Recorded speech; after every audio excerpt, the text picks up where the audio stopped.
Đi, cùng vậy.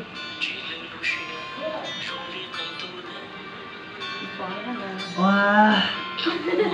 Em nói chỉ là nét thì cơ rồi. Wow. Được kia.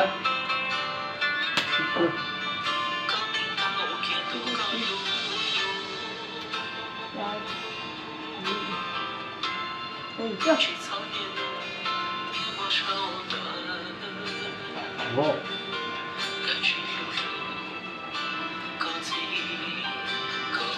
Rồi.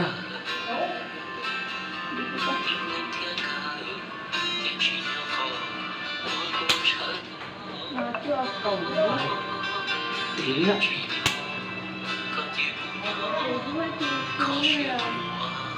Rồi à.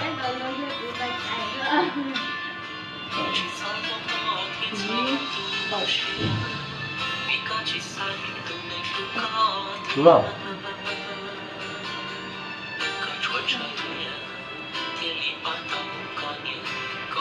Tiếp tục. Tụi mày á, tụi mày thay cái con.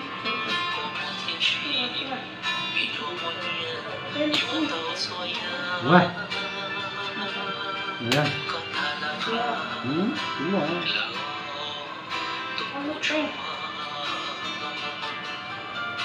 Ôi gì? Ôi mày. Ôi gì?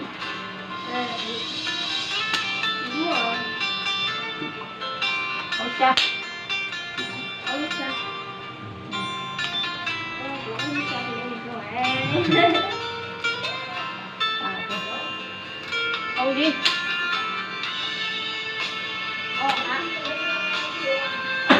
Người ta tung tối ở cái đường mình tôi này rồi. Đúng rồi, người ta chỉ cần nói chú rồi. Thì tụi đi nha, tụi cái bỏ. Loa cái này có lọt thiệt, tao rất thiệt là đấy rồi.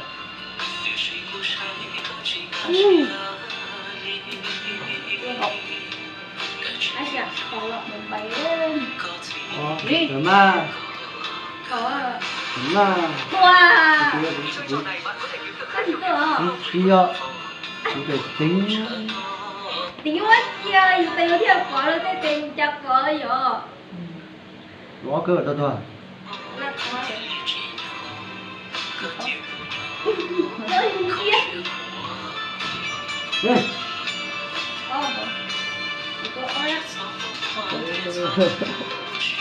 Chưa?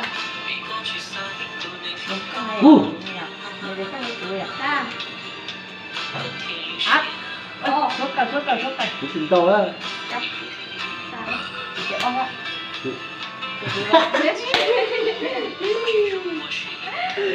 Đó gì đâu tôi thấy rồi. Thì nó sắp ngủ lúc ông rồi.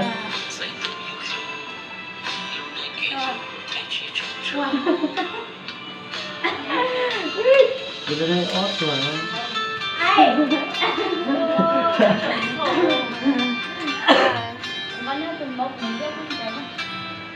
Nếu không có cái này gió mất của cái lục ốm này.